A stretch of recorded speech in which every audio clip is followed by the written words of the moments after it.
So now I will move on to a few other talking points that are required to be covered in the oral presentation.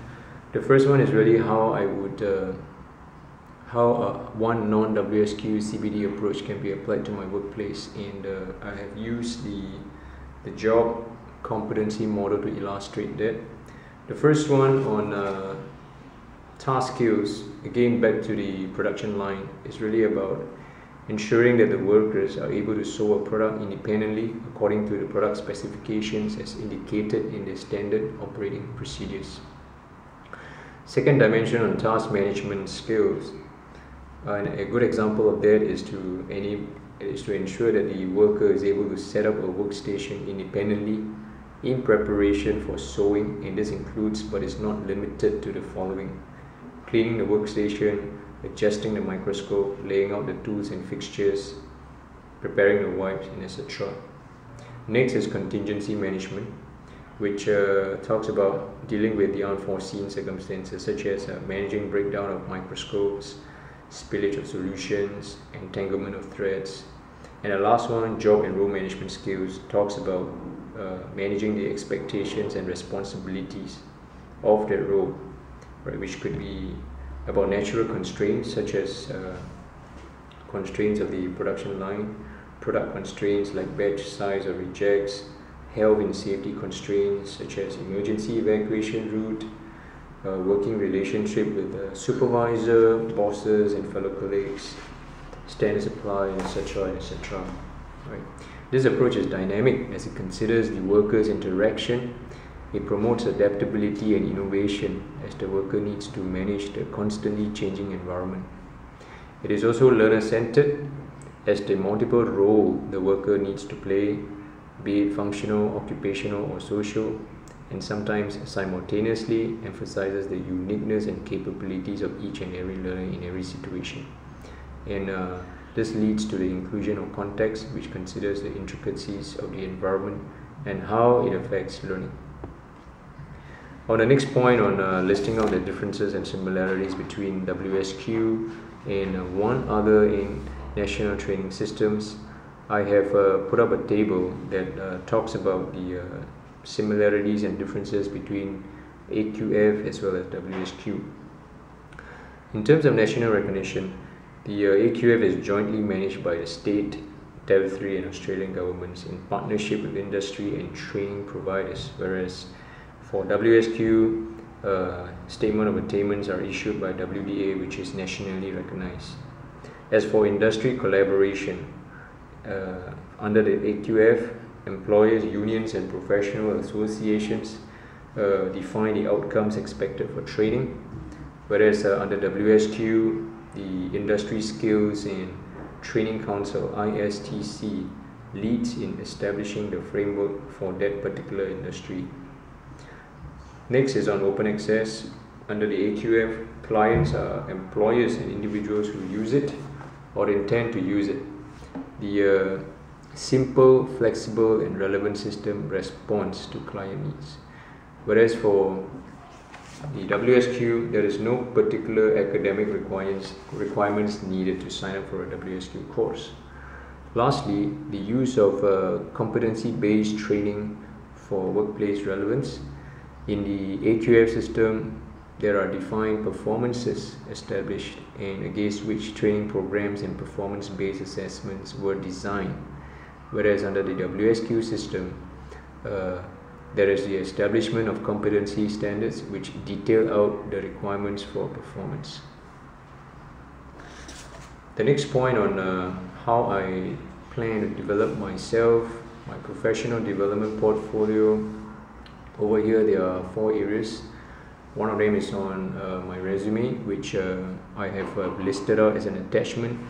It basically outlines the 2 decades of experience which I have accumulated, the competencies that I have gained as well as the qualifications that I have earned over the last 20 years. Hopefully my resume will give an idea of my experience, my competencies and my qualifications. Now in terms of awards, I'm not really a awards person, didn't really receive much awards in my last 2 decades. But 2 awards really stood out. One of them was a sponsorship to participate in a conference in Japan in 2004, and the other one was a appreciation award received from Kepner Trego in 2008 for driving the problem solving and decision making efforts within the organization. My core values, as I have mentioned earlier, 2 core values stood up for me. One of them is on passion for lifelong learning, and the other one is on improvement on professional practice. Now, I have already illustrated on these 2 core values, which the details of which are highlighted in my assignment, so I won't illustrate any more down here. And the last one is really about my career aspirations. I've been in IEL for close to 5 years now, and I'm enjoying every moment of it. So moving forward, I see myself devoting more time facilitating training and getting more involved in consulting work and group projects. I hope to facilitate a broader and wider range of ACTA modules. I've done a lot of modules in CU1, CU2, CU4A and CU4B, and I was also part of the team that went up to Macau a few years back to facilitate ACTA. Hopefully my breadth and my depth will increase with time. I'm also interested to be a DACE facilitator, particularly TNA, OJT and FAL modules. So I hope to get the chance to do those modules. And in line with IEL's plan to move into TM and HRM, I'm also keen to facilitate in some of these modules.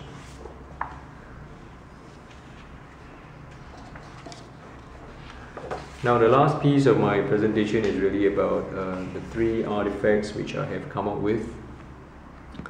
Artifact number 1 is a photo of ACTA training in Macau. Right, this artifact it's a very special artifact for me, as I believe it was the only ACTA training that we did outside Singapore, and for me, reflection takes on a central role in my professional development as AE. So I've learned that from this artifact that every learning situation is different. There is no one-size-fits-all solution to facilitating classes.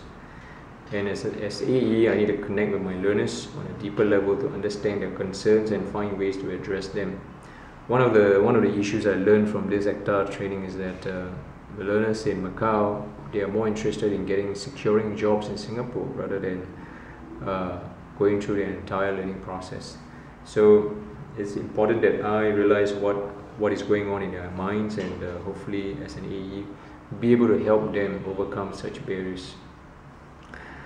Artifact number 2 is really about what I call the virtual trainer checklist for interactive delivery, counterintuitive design and social interaction.